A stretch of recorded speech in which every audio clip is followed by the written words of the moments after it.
Okay, sounds good. Okay, welcome to the Lifestyle Series.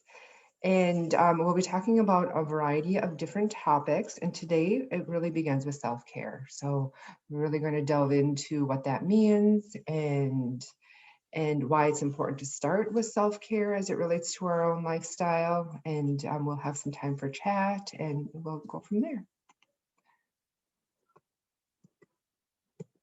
Okay, so today, self-care definitely is kind of a hard concept as it relates to caring for ourselves. We're just so used to caring for others, and so self-care is very simple in theory. It's definitely more challenging in practice, and it's oftentimes something we overlook because we put everyone else in front of ourselves, and that's just kind of how we're raised or how we're brought up, and self-care tends to be seen as selfish, but we know that that's not true. So we're really going to define self-care and recognize the difference between fulfilling and draining practices as it relates to self-care.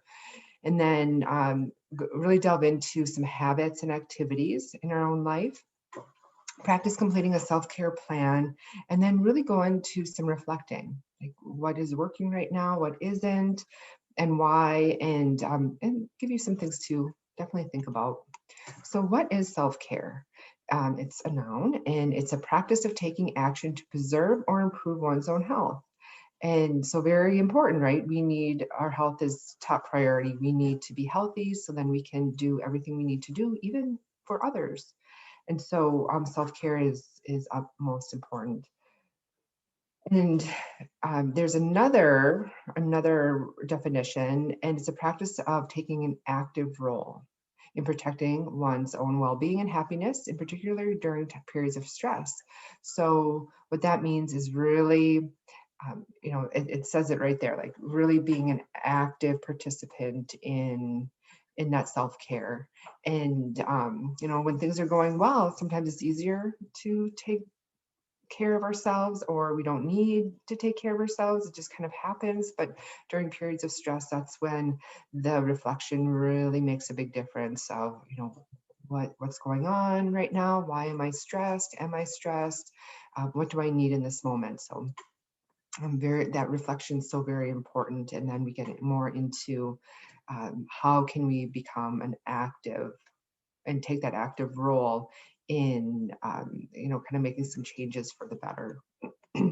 So self-care versus responsibilities, we do know we are pulled in many different directions. I mean, we have so much going on.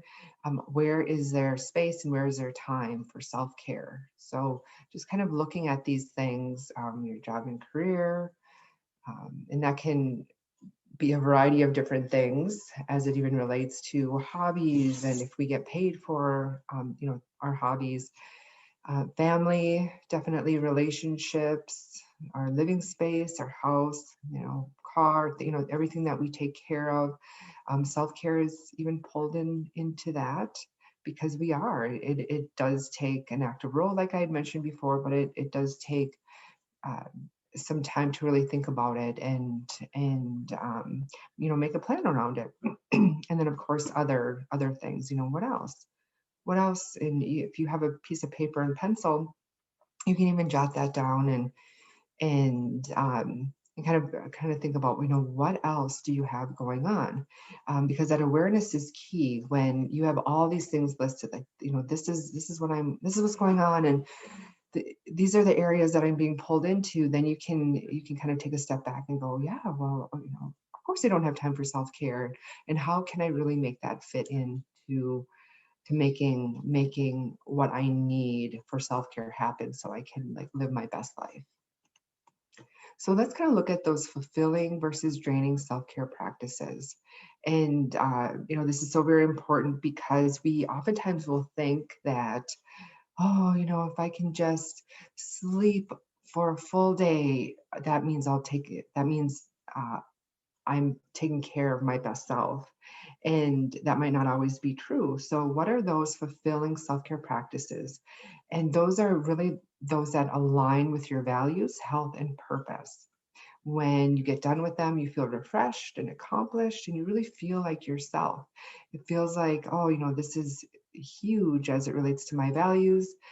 I feel better. My whole health just thrives after, and then I'm also living out my purpose. And so reflecting on those three things, values, health, and purpose, um, do you know your values?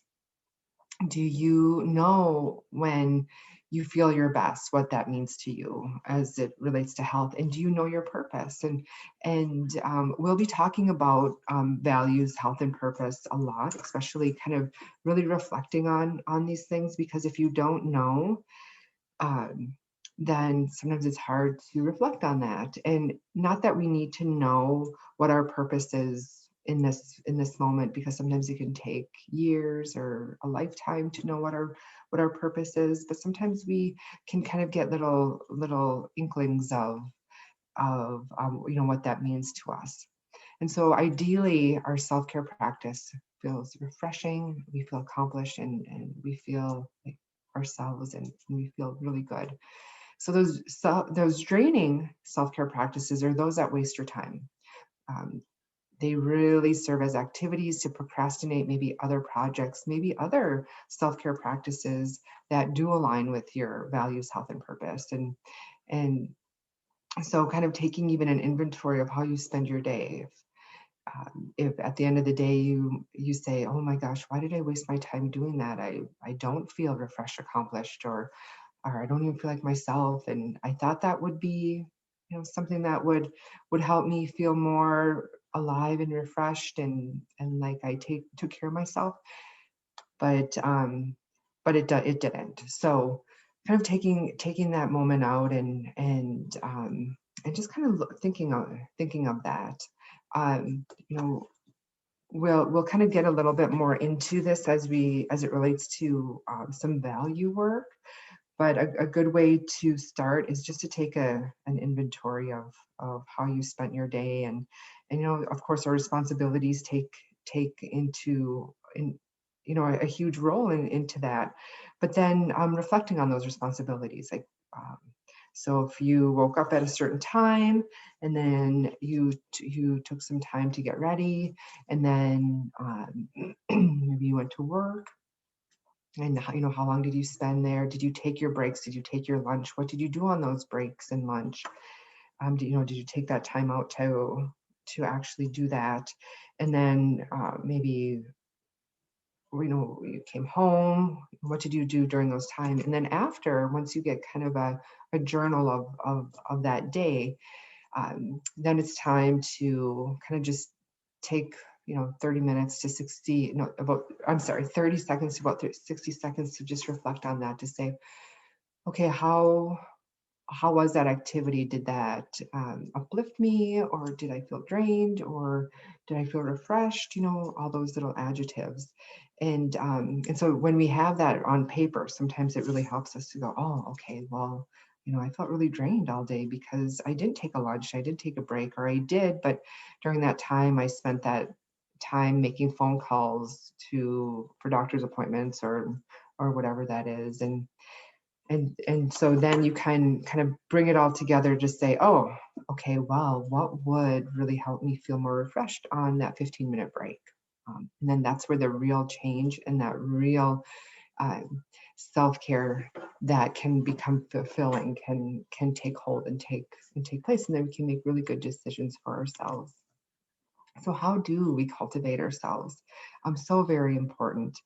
Um, and this depends on it differentiates for person to person, but we know that these areas definitely are, when we do all the research and we look at all the people who have really good self-care practices versus those that don't, we find those that do have good self-care practices, these things come into play, and those that don't have good self practices, um, they're kind of wishing that these do come into play. And the first one is service to others. And we do feel good when we can help others. And sometimes that can be very draining as well. So kind of, thinking about that in terms of, are you taking care of others because they can't take care of themselves, or maybe they can take care of themselves, but you're doing things for them anyway.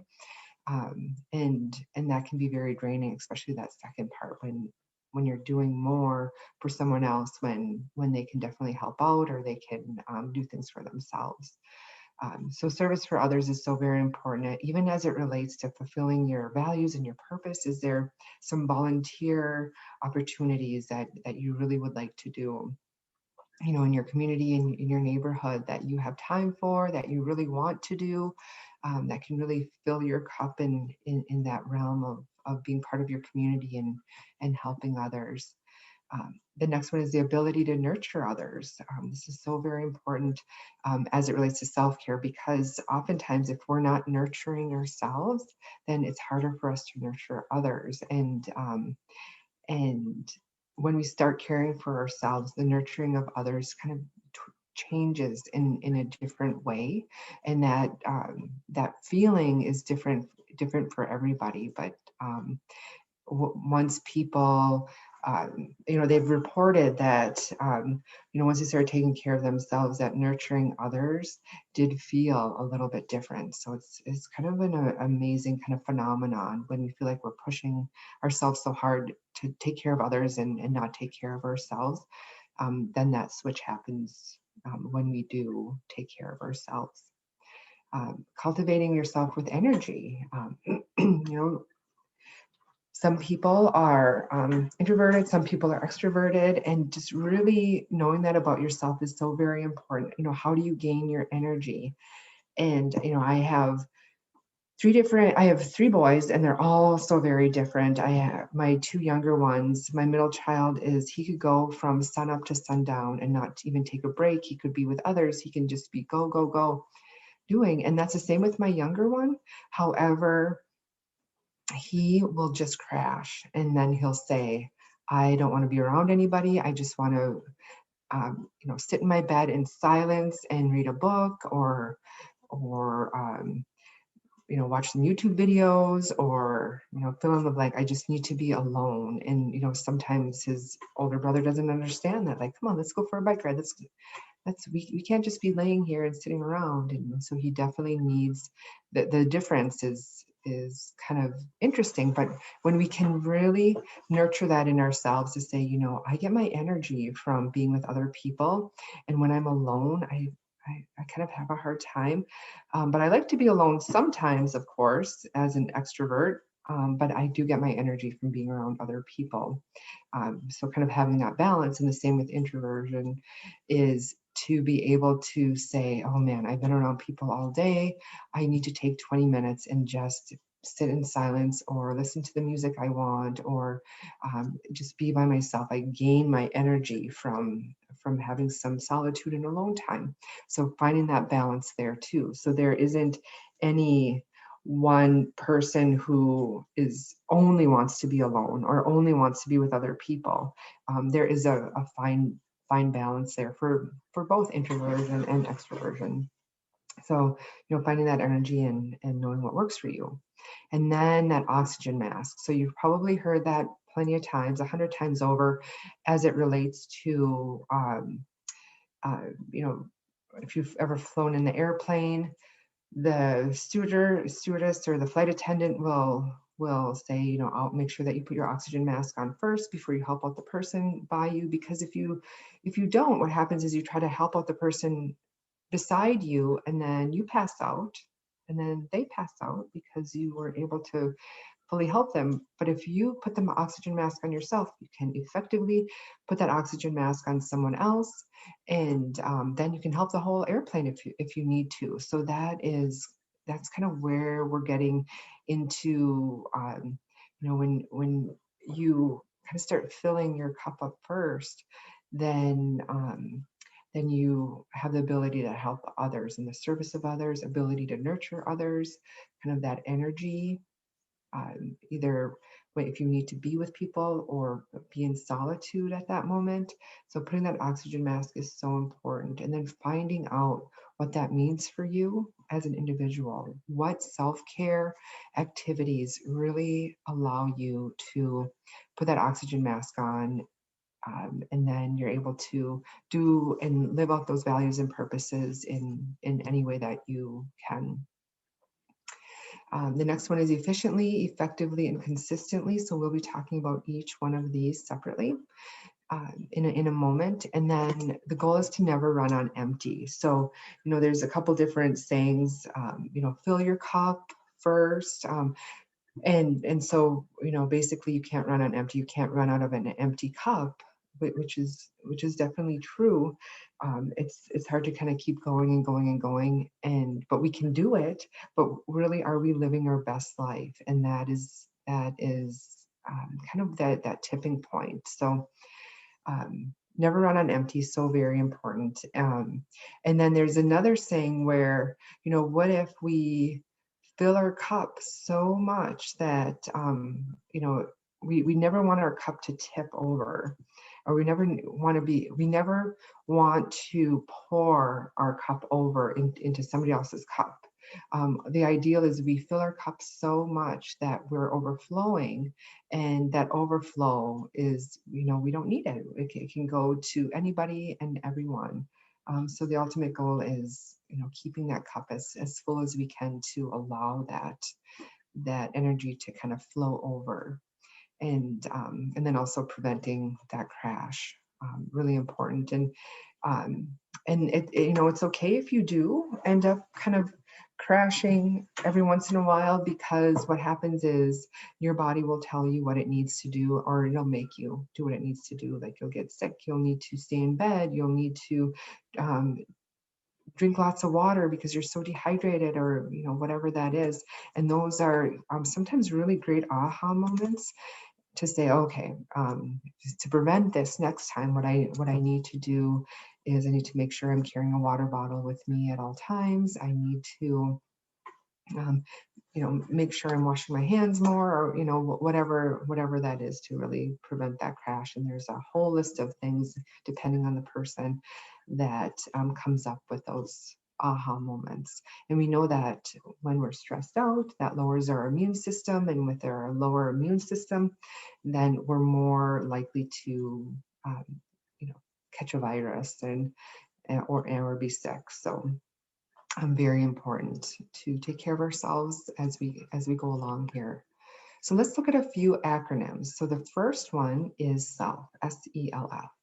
And so these are areas that you can kind of reflect on to see, okay, how am I doing in these areas? And the first one is sleep. So sleep is medicine. Sleep is medicine. This is a time where your body heals. This is a time where your brain kind of cleans itself up and files all those long-term memories and short-term memories in the right file, and it does what it needs to do. So sleep is so very important for brain health. It's amazing how many hormones get replenished when we sleep. There's a couple of hormones that are really important. There's leptin and and ghrelin. So that leptin helps us burn fat for fuel, and that ghrelin is a hormone that helps us with our appetite. So we're less hungry. So if we're not getting enough sleep, your brain will say, I need more energy, I need more energy. And it doesn't really care where you get that energy from. So you're more likely to grab maybe something higher in sugar, or snacky foods that aren't as healthy for you. And so getting enough sleep is so very important for your brain health, and even for patience with others, and for ourselves. Being effective on, taking care of ourselves, or being effective on, living out our days the best that we can. And then overall wellness, like I mentioned, not only balancing out those hormones, but also having the energy to exercise and to eat right, and to live our best life. And so that is sleep, so very important. The second one is exercise, and that's the E, and exercise is medicine. So a lot of things happen in our bodies when we exercise. It helps us be fit and strong, and improves our overall health and wellness. The confidence, we get those endorphins that are released, the dopamine, serotonin, which are so amazing as it relates to mood and how we regulate just our own emotions, and then and brain health too. We're getting that blood circulating through our whole body. So very powerful. And then the next one, L, is love, and so very important as well. Cultivating adult relationships, which can be really hard, especially as we get older and we get busier, and if we have kids or not, and just all those responsibilities kind of getting in the way with cultivating adult relationships. But it's very, very important with the significant others, with friends, and we do know that social isolation is one of our top concerns as it relates to mental health. And so what cultivating adult relationships helps us with is humor. So we can find the humor in life. It also helps us gain perspective. When we talk to somebody and they're having a really hard time, it helps us gain perspective on our own life. And then also a mental health break. So when we just go and maybe go for a walk with somebody else, just having that social interaction is great for the brain. And then it also helps us with our own nurturance. So we're taking that time not only to be with somebody else, but then having that social connection definitely has a lot of benefits as it relates to um, as it relates to our mental health, and being able to talk to somebody else, and being able to get, like I mentioned, gain that perspective, and just having fun, which is the next one. F is fun. So we cannot take the fun out of the equation. And so sometimes we get so bogged down with all our responsibilities and all the things that we have to do in life that sometimes I'll ask, when was the last time you laughed? And people will say, oh my gosh, it's been so long. And we know kids laugh, 1,000 times a day. And then as we get into adulthood, sometimes we don't even laugh once a day. So we're really looking at, where can we find that humor? Where can we find that laughter in our life to, um, really care for ourselves? And sometimes we get so serious that we need to find that fun. And so looking back at things, maybe things that you like to do when you were younger, and bringing that into that formula today, and say, okay, I really enjoyed crocheting, or I enjoyed building things, and whatever that is, and how can you kind of get those types of things into your schedule today. Oftentimes it'll be like, oh my, I'd love to crochet, but I've kind of forgotten, and it's kind of boring just doing the same old thing. So then you kind of look for some classes, and then you meet people who have the same hobbies as you do. So that's where that cultivating adult relationships and getting that getting the social connection can start, is with those hobbies. You're kind of finding people who like the same things you do, and then that already forms that common bond. Um, Fun in finding those hobbies that feel like, oh, whenever I do this, I find that pure relaxation. But it also can help you, make you feel like you, especially when we're always working and doing things for others. Sometimes we lose ourselves in that. So what can you do to really make you feel like you, and feel like, oh, this is who I am? And like I mentioned, kind of finding that unique self. When we find that unique self, then we can recognize that uniqueness in others, and that's so very important, because it's easy to kind of judge other people, especially if we're judging ourselves a lot. And so when we kind of take a step back and start taking care of ourselves, finding that those hobbies, finding those things that we really like, finding those things that make you feel like you, and finding your unique self, then we can recognize that uniqueness in others. So it can be very, very powerful. So the next one, which I mentioned earlier, is that efficiently, effectively, and consistently. So as it relates to self-care, those hobbies, or those values, living out our passions, all of those things, we really want to kind of reflect on this, and take a moment on the efficiently of self-care. So efficiently means just achieving maximum benefit in a minimum amount of time. And we look at our younger self versus now. So when we were younger, we had more time. We could sleep usually as long as we wanted to. We had less responsibilities. We could exercise maybe for an hour or more, and we would just go out and do it. And kind of fill in that blank of kind of thinking back when we had more freedom to do self-care items. We could go out at 8 o'clock at night and stay up until 2 in the morning. But now we can't do that. So what does that really mean for now? So efficiently really means that, do you have to spend an hour exercising? Do you have to spend 8 hours sleeping? Do you have to spend 5 hours with a friend, going out all night? Kind of thinking about what that means as it relates to how much time do you need to do that now? And so we know, like, I can give you an example with exercise. If we can get in 7 minutes of a really good workout a day, we have cardiovascular benefits, so heart and lungs and blood vessel benefits. 7 minutes.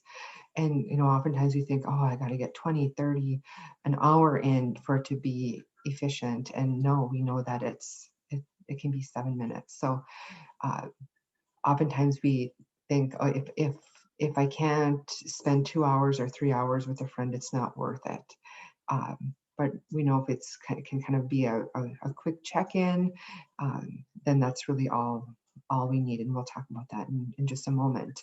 And effectively, so in such a manner that achieve the desired result. So what fills your cup? Kind of really thinking about that, and kind of reflecting on everything that we've just talked about over the last few slides. What is it that fills your cup? Taking inventory of your day, knowing what is fulfilling for you, what's draining, what's working, what isn't working, and just reflecting on that. Like, what self-care practices really help me feel like I'm caring for myself, basically. So effectively means that. Um, and then you can go back to efficiently to say, okay, if I went around the block and it took 10 minutes, I feel so much better. I went for that quick walk, and kind of helped cleared my mind, and now I'm able to kind of feel better throughout my day. And then the last one is consistently. So many times over and over. That's what that means. So we are what we repeatedly do. Aristotle said that. And so when we find something that really works for us, if it's like, oh, I never knew about that 7 minutes a day. I feel like I always have to do an hour of exercise. Well, 7 minutes, I can do that. And so, taking a quick 7-minute walk, doing that daily, all of a sudden it's like, well, I'm out here. I might as well go a little bit longer. And then maybe it's like goes up to 15 minutes a day. And you kind of repeatedly do that, you'll see some major health benefits. And then it feels like, oh, I have a routine, and a self-care routine, and it fills my cup, and I know I can do this, and it can be so very powerful. So efficiently, you don't need to go an hour, 2 hours, 3 hours. We really want to find those minimum amount of time with the maximum benefit. Effectively, what is it? And consistently is continue to do that over time. So let's talk about connecting. And I'm going to kind of even go back to things we've already talked about, but a little bit in depth. So the acronym is PART, so PART, and we're really looking at how can we live our best lives and be happy, healthy humans. And the first one is to provide. So who are you providing for? Are you providing for kids? Are you providing for coworkers? Are you providing for friends, family, a significant other, or partner? Where in that are you providing for? So kind of taking a step back and just reflecting on that, because not only is is part of social connection, um, living your values and your purpose, but also we know that providing is a big part of that, those values and purpose.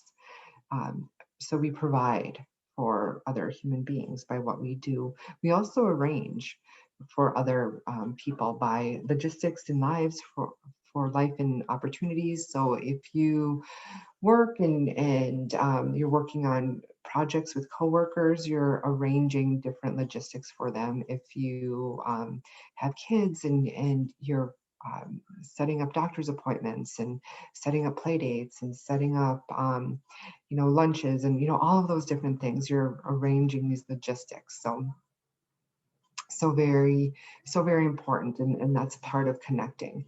And then the R stands for relating. So this is one that's really important. So really finding that quality time. You're entering into their world. um, you're recognizing the uniqueness in others. You're seeing them for who they are. There's a 2-6-20 rule in that.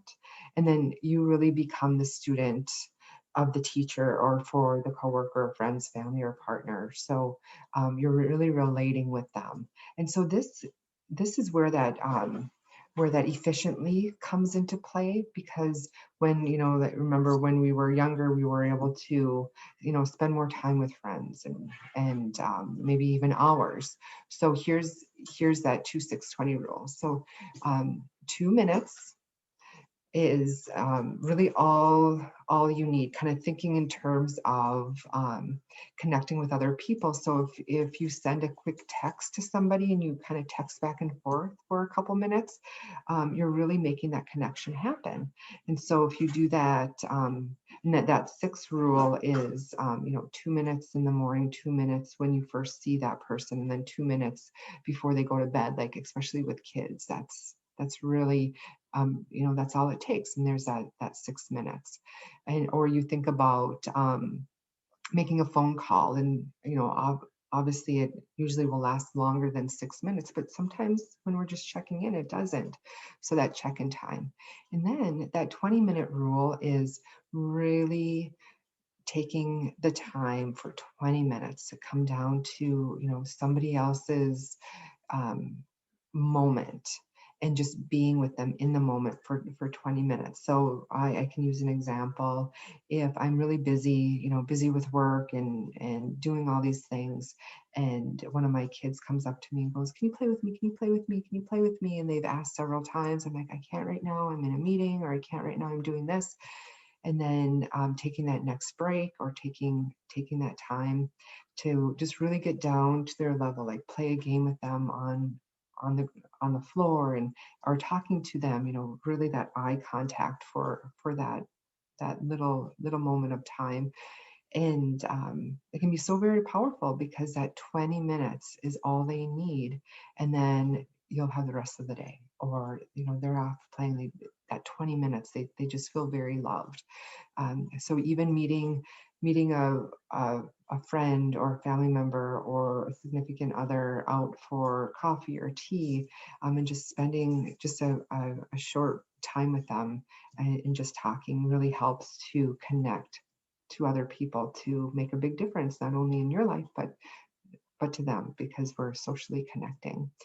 And that's when we relate, you're really becoming a student of the child, when you're having that eye contact and talking about their day or whatever they want to talk about, or with the other. You're kind of delving into their world and asking them how they are, or how maybe a project is going at work, or how their workday went, or whatever that subject is. You really become that student. And then we also, as it relates to connecting, we also can teach others. So we teach values, life skills. You're really pulling, like, children, for instance, into the adult world, which is so very important to help them learn. But you're also allowing other people to connect with you and become a student of you as well. So that's kind of it's kind of that give and take as it relates to relationships. So um, they're talking a little bit about themselves and you're relating to them, and then you're talking a little bit about yourself and they're relating to you. So it kind of goes both ways. So that's the connecting part, um, as it relates to uh, social connection. uh, and that works for all of the relations in our life. um, and then we get into this transition, reconnect and rebuild. So kind of thinking in terms of um, a variety of different areas of life. So the first one I can use the example of, if you get home from work, or if you work from home and now it's time to transition to putting your work away, and then you're in your family life. It's like, what is that transition to you? There's a great story of this guy who gets home from work, and he has a work hat that he wears, and he before he comes into the house and sees his family, he steps outside of his work van and he takes a couple of deep breaths, and he hangs his hat up on the either inside the rear mirror of his work van, and then he just leaves the workday at work. And then as he walks in, he kind of allows himself some transition time. So, he basically talks to himself and says, okay, now work was work. I'm done with work now. Now I'm ready to be with my family. So kind of what is that kind of ritual, or that moment of setting that moment of intention to kind of leave that behind, and now you're ready for your next home project, your next making dinner, whatever that is. So before you walk in the door or switch projects, so taking that moment to really set that intention and really be present in that next area of your life. The next one is reconnect, kind of with yourself and with others, and really knowing what are those areas of connection with you. Kind of thinking of those moments in your life, and I'll be asking you that in a few moments. Like, what are those areas of connection, or what was a time that you really felt connected to someone else because all the stars aligned, and all of a sudden you were feeling really connected to that person. And that is different for different people. So kind of reflect on that and think about that, and I'll ask you in a moment. And then rebuild. So healthy, strong habits to live a meaningful life. So oftentimes we can get away from those habits, and sometimes our habits aren't as healthy and strong as we would like them to be. And so taking a step back and reflecting on those, like, what habits are really working for me right now and what habits aren't. Because our ultimate goal is to really live our best life and really have our life being meaningful, and kind of working toward our purpose in life. So that's transition, reconnect, and rebuilding. So, what is your story? Um, was there a time and place where you had a moment of undivided attention that really caused a social connection with someone else? You can unmute your line, and we can kind of talk through those things. So I'm just trying to think of a moment of connection, even for me, and I think it is when um, one of my kids came up and asked me if I play chess, and I said yes.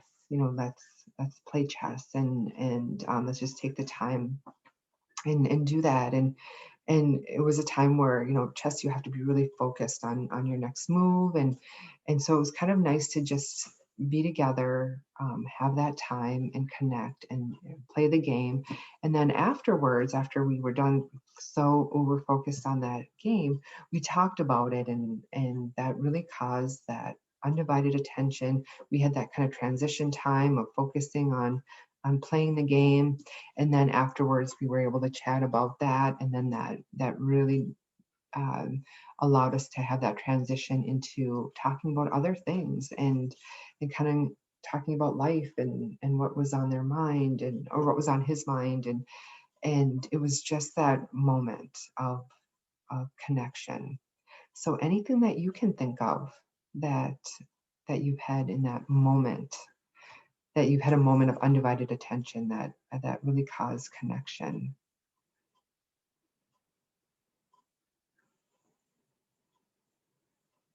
How about you, Melissa? Anything you can think of? For me, I have a daughter who has mental health problems. We've been battling for many years. It happened when she was in middle school to high school, and it has really caused me to really be present and have a lot of undivided attention just because you don't really realize how much you're not paying attention until you aren't paying attention.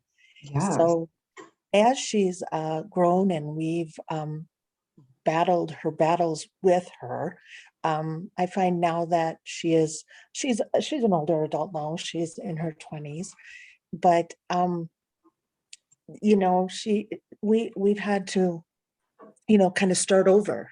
When COVID hit, things changed and therapies aren't the way they are supposed to be. And, it caused a little riff in her progress and she reverted back. And so now we've gotten her back on track. And, it's interesting now that she's going back to a counselor therapist. We're able to connect better when she comes home and she shares her sessions with me. She doesn't have to, but um, I have to.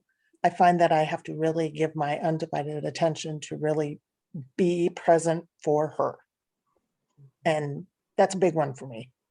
Yeah, yeah. I just love that, and you kind of summarize the presentation so well. With her, going to her therapy sessions, she knows that that is helping her, and then it's helping her to the point where she's able to kind of even reconnect, and that self-care of that therapy is Yep. helping her to connect with you, and then you being able to be there for her is helping you connect with her. And yeah, that's good. It's like getting my own therapy. Yes, yeah. It's So very it's a challenging illness, I'll tell you, yes, and never one you want to deal with. sure, What yes, what brought it about was just not something I would ever wanna do again, and you never know what's gonna work. I'm a big advocate for mental health now, and I never was before. sure. Yeah, I mean, it's something that we never really talked about, and we never, there was, and there still is a lot of stigma Mhm. around it, where if, and it, I don't know, I think it was like it's just been generations and Mhm. generations of, if you just don't talk about it, you just deal with it. And that's Yep. not, nobody deals with it. They just kind Well, of stew in those juices you of, don't wanna deal with it, that's the thing. I know that when it first came about, her first well, in a nutshell, we were in the parking lot of the gym when she told me that she wanted to die. My oh, heart broke, yeah, and, I mean, she's only in ninth grade. How yeah, come on. right. And, my instinct as a mother, what can I do? How can I fix this? How can I make it better? And so, we started and started, and we found out that she oh, it was a long journey. It's probably another whole 2 hours of something else, but long story short, no medications work. We tried all of them, and we even gene tested her, we trained her brain, we did everything, but Yeah, immediately her first thing was, "Don't tell dad." I'm like, okay, you have to tell him he pays insurance." And then I'm like, and as and for me, I'm a big support network person.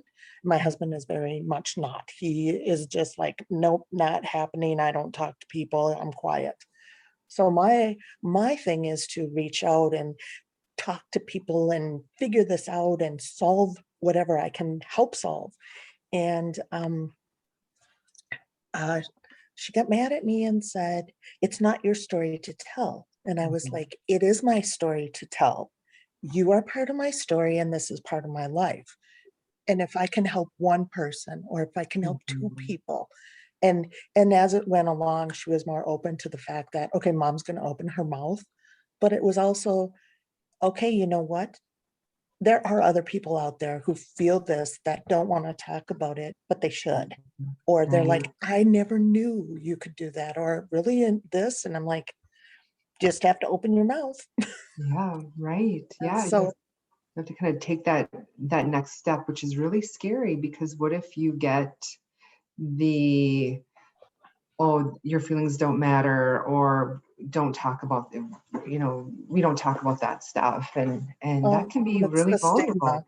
Yeah. Yeah, yeah, Yeah. So yeah. I'm Well, passionate about it. I started writing a book, but never got it done. I'm like, you know, someday. That's the next thing. But yeah, yeah. Starting is, the ultimate goal is just, starting. And yeah, it sounds like eventually just kind of get back into it. And I just by the tone of your voice and your passion, you know, it's still right there. So that's, right. yeah, I have a great passion for my kids, but they think I'm nosy and I'm overbearing. But you know what? Mama bird's got to always protect the babies. yes, yes, yeah, so Can't true. help it. Yes, yeah. Oh, Oh, me. yeah. Well, thank you I for have lots of sharing. other ones, but it could take forever. And I have a conference call at 1. Okay. Yeah, and so yeah, well, thank you so much for sharing that. That definitely is the perfect example of kind of pulling everything that we've talked about today and finding that connection. So that's huge. Yeah. Uh, Perfect. yeah. So our next steps will be, I'll be sending you an email with some resources, and then taking a self-awareness, self-connection, um, self-compassion test, actually, because we'll be doing some self-compassion work next week. And then are there any questions that you might have? I'll kind of go back to that one, but this is a great worksheet, and I can send this over to you as well. And it's just kind of that starting point of taking care of yourself, Right. because we need to deliberately take care of ourselves in Right. order for our mental, emotional, and physical health. It's so very important. Um, and it's not selfish. It's something that we don't need to force ourselves to do. Um, and so that some of the questions are, what do I create and maintain, or what do I do to create and maintain a healthy connection with others? And then it goes into emotions. How do I express emotions in healthy ways? Gets into some core values. And I'll send you a value list. Rest and play. How do you work and play to renew yourself? Organization. How do you prioritize activities and tasks? School and work. Get the most out of school and job opportunities. And how do you care for your body? So what are some healthy habits for physical well-being and unhealthy habits to try to avoid? So I'll send um, this worksheet to you. And then if you'd like to take some time to reflect on these things and write things down, we know pen to paper is so very powerful. Right. So go ahead. Any questions? Nope, I'm good. Okay. Okay. This was a nice presentation. I appreciate it. Yeah. It Well, helps thank me to really look at things from a different perspective. I'm a very outward thinker anyways, but I really got a lot out of it. I appreciate it. Oh, good. Good. Yes. Yep. And thank you so much for joining me today. And I will see you next week. I will be here next week. Okay. Sounds Sounds good. good. Yep. Thanks so Thank much. you. Have a Yep. good day. Yep. You too.